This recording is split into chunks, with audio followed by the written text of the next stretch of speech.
Xiaoyan membantah perkataan dari Lei Junjie, ia pun mulai melakukan pembelaan dengan bilang bahwa dirinya mengetahui teknik gerakan 3000 petir itu hanyalah sesuatu hal yang ia temukan di luar dataran tengah. Oleh sebab itu, ia pun menanyakan pada Lei Junjie mengenai dirinya yang menyebutnya mempelajari teknik itu secara diam-diam, yang jika itu masalahnya, apakah itu tak berarti bahwa siapapun yang mempraktikkan keterampilan Do itu, semuanya akan mencari kematian mereka sendiri. Selain itu, gulungan tubuh 3000 petir di sisi lain nyatanya telah diambil kembali oleh kepala Pavilion Utara, sehingga banyak kali ini pun tak lagi memiliki sangkut paut mengenai hal itu. Mendengar pembelaan dari Xiaoyan, Pei Tian pun tak bisa berkata-kata dengan tatapan tajam matanya melesat ke arah Xiaoyan yang dari kelihatannya ia ingin sekali menghabisi bocah tengi itu. Namun demikian ia tampaknya tak berani melakukan hal itu, apalagi berniat melakukan serangan barbar padanya, dikarenakan Peng Junjie saat ini stay berada di sampingnya, yang jikalau ia berani melakukan serangan padanya, kemungkinan dapat dipastikan akhir ceritanya tak akan bagus. Lei Junjie pun tak berkomitmen pada kata-kata Xiaoyan atau bahkan sedikit pun membenarkannya saat ia mengajukan tantangan lain untuk menjatuhkan Xiaoyan, yaitu dengan menyarankan Peng Junjie untuk membiarkan Xiaoyan bertarung melawan Pei Tian, sebab masalah ini telah terjadi antara keduanya. Terlepas dari siapa pemenang di antara mereka, masalah ini akan berakhir dan kedua pavilion mereka tak akan ikut campur tangan lagi dalam masalah ini. Tetapi di sini Peng Junjie pun sontak menolak saran itu sebab ia merasa kesenjangan kemampuan Pei Tian dan Xiaoyan masih terlampau cukup jauh. Terlebih lagi menindas yang lemah dan yang muda bukanlah reputasi yang baik di benua Doki. Penolakan Peng Junjie ini pun lantas membuat kemarahan yang membara kian melonjak di wajah Lei Junjie saat ia terus-menerus melontarkan pertanyaan padanya mengenai apa sebenarnya maunya, dan jikalau ia tetap membiarkan Xiaoyan pergi tanpa memberinya hukuman setimpal akibat ulahnya menyenggol pavilion petir anginnya, ia pun tetap berpegang teguh pada prinsipnya untuk tak akan membiarkan hal itu terjadi. Melihat situasi kian memanas antara Lei Junjie dan Peng Junjie, Jian Junjie pun mencoba turun tangan menjadi penengah dalam masalah ini dengan menyarankan untuk tak membiarkan Xiaoyan bertarung melawan Pei Tian, melainkan menyarankannya untuk bertarung melawan seorang generasi muda seangkatannya. Menyebabkan Lei Junjie pun yang mendengarnya spontan melirik ke arah Peng King di panggung arena, sembari juga menanyakan pada Jian Junjie mengenai sarannya itu yang apakah menyuruh Xiaoyan untuk bertarung melawan Peng King. Saat Jian Junjie pun mengangguk tampak mengiyakan pertanyaan dari Lei Junjie itu, sehingga hal ini pun lantas membuat Lei Junjie segera menatap Peng Junjie dan melontarkan saran dari Jian Junjie itu padanya untuk membiarkan Xiaoyan bertarung melawan Peng King, sembari juga melontarkan beberapa syarat padanya dalam pertarungan ini. Yang mana jika Xiaoyan dikalahkan dalam pertarungan oleh King, ia pun harus berjanji untuk tak menggunakan lagi gerakan 3000 petir di masa depan. Tetapi jika Ping yang kalah, dendam antara Xiaoyan dan pavilion petir angin pun akan terselesaikan. Tentu saja persyaratan dalam pertarungan ini juga memiliki sebuah larangan, yaitu tak memperbolehkan kedua belah pihak untuk menggunakan kekuatan spiritual orang lain. Saat ini pun ditujukan Lei Junjie untuk mengcounter kartu truf yang dimiliki Xiaoyan, mengingat ia kali ini menyadari babang tampan itu memiliki seekor tubuh spiritual yang sangat kuat di dalam jati dirinya. Mendengar ini, Peng Junjie pun tampak merasa ragu sejenak, sebab ia menyadari King bukanlah orang biasa yang dapat ditandingi oleh Xiaoyan dalam segi kemampuan. Yang bahkan bukan hanya Xiaoyan, ia juga merasa murid terbaiknya sendiri yaitu Mu Qingluan kali ini bukanlah lawan tandingannya di antara generasi muda, sehingga situasi gundah gulana ini pun lantas membuatnya hanya bisa menunjukkan mode diamnya. Dan sementara Peng Junjie masih merasa ragu di bawah mode diam yang ditunjukkannya, Peng King pun di panggung arena segera melesatkan tatapan tengilnya ke arah Xiaoyan dan secara bang jago melontarkan pertanyaan sok keras padanya mengenai dirinya yang apakah berani menerima tantangan buahku hantam ini. Saat Xiaoyan pun yang mendengarnya segera mengamati tubuh Mole King sembari memikirkan sejenak mengenai baku hantam ini. Ia pun secara alami menyadari situasi sulit yang kali ini sedang dihadapi Peng Junjie untuk membela dirinya. Terlebih lagi ia adalah murid Abah Yolo, yang paling tidak ia harus menunjukkan kekuatan sebenarnya di depan teman lamanya ini untuk menjaga reputasi gurunya itu, sehingga hal ini pun lantas membuatnya pada akhirnya menerima tantangan buahku hantam itu. Sontak saja mendengar Xiaoyan menerima tantangan barbar ini, Peng Junjie pun spontan menunjukkan keterkejutan hebat di wajahnya dengan tak menyangka pemuda murid teman lamanya ini memiliki mental sekuat baja mau menerima tantangan itu, sehingga membuatnya pun kali ini segera mengalihkan pandangannya ke arah Xiaoyan dengan bisa merasakan keberadaan tubuh spiritual kuat di dalam jati dirinya.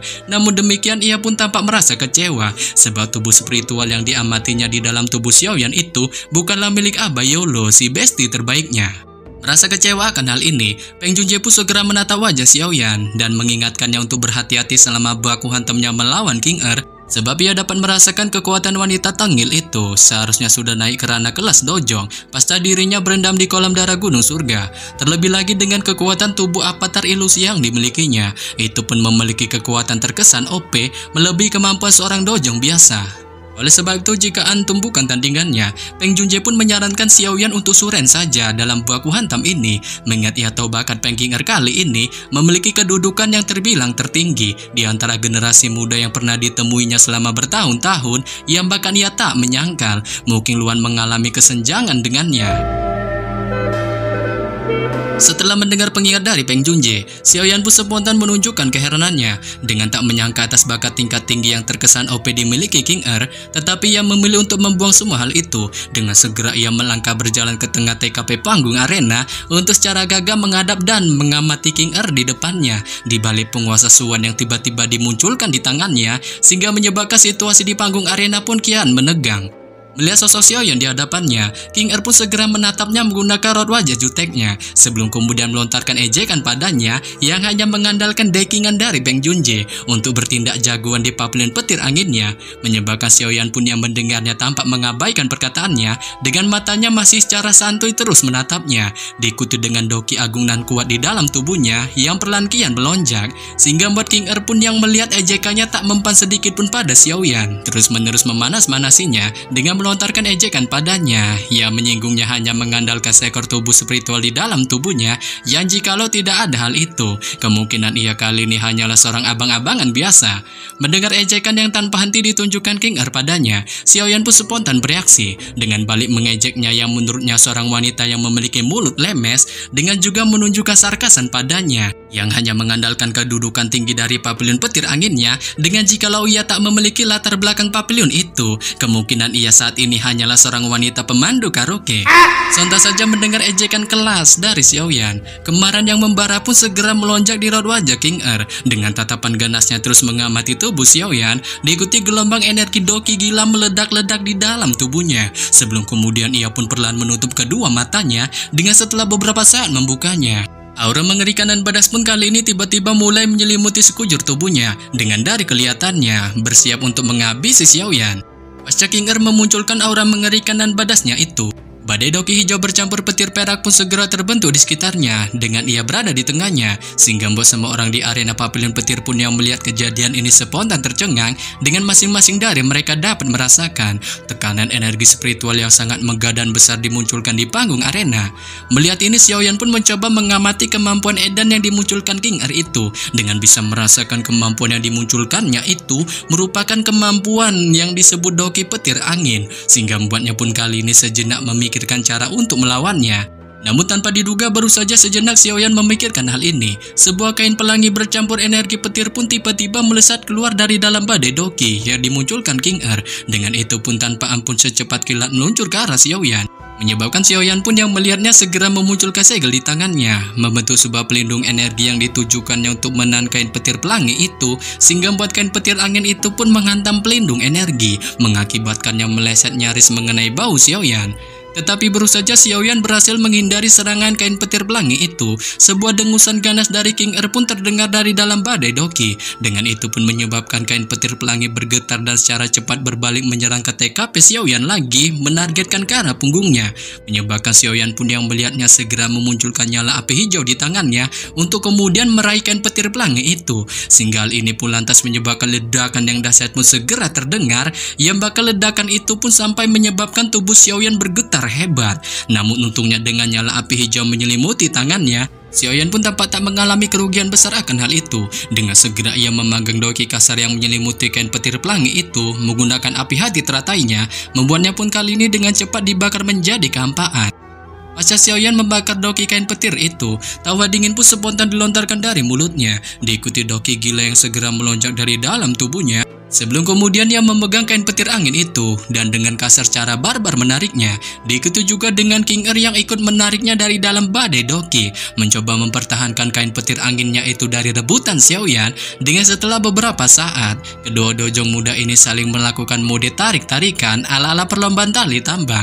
Kain petir itu pun pada akhirnya terkoyak menjadi dua bagian, sehingga menyebabkan keduanya pun terpental mundur dari panggung arena. Namun baru saja keduanya terpental mundur menstabilkan tubuhnya di arena, King Er pun tiba-tiba mengunculkan teriakan kerasnya yang menggumamkan kata dominasi Phoenix Pelangi. Dengan setelah teriakan kerasnya itu terdengar, banyak kain warna-warni lain pun terus-menerus keluar dari dalam badai Doki. Saat itu pun tanpa ampun secara brutal menyerang ke arah Xiaoyan dari segala arah. Melihat ini, Xiaoyan pun segera memunculkan kemampuan penguasa suannya. Saat itu pun segera membentuk bulatan pelindung energi di TKP-nya, mencoba melindunginya dari segala arah serangan ribuan kain pelangi, sehingga buat kain pelangi itu pun kali ini terus menghujani pelindung energi penguasa Suan Xiaoyan dari segala arah, mengakibatkan suara dahsyat pun terus bergema di seluruh penjuru arena, di bawah tatapan terheran-heran semua orang di panggung penonton yang menyaksikannya. Terus-menerus digempur ribuan serangan kain pelangi King Er, Xiaoyan pun dengan suram dipaksa bertahan di tanah, di bawah pelindung energi penguasa Suan yang melingkar melindunginya. Namun melihat kesuraman dialami Xiaoyan, King Er pun tak menunjukkan tanda-tanda menghentikan serangannya sedikit pun, mengingat ia tahu Xiaoyan bukanlah pemuda biasa. Dengan segera ia berteriak keras, memunculkan Doki yang sangat gila dari dalam tubuhnya, diikuti kain pelangi yang tak terhitung jumlahnya, menembus langit dan tiba-tiba bersatu. Saat dalam sekejap, itu pun tanpa diduga, membentuk seekor burung Phoenix pelangi besar di panggung arena.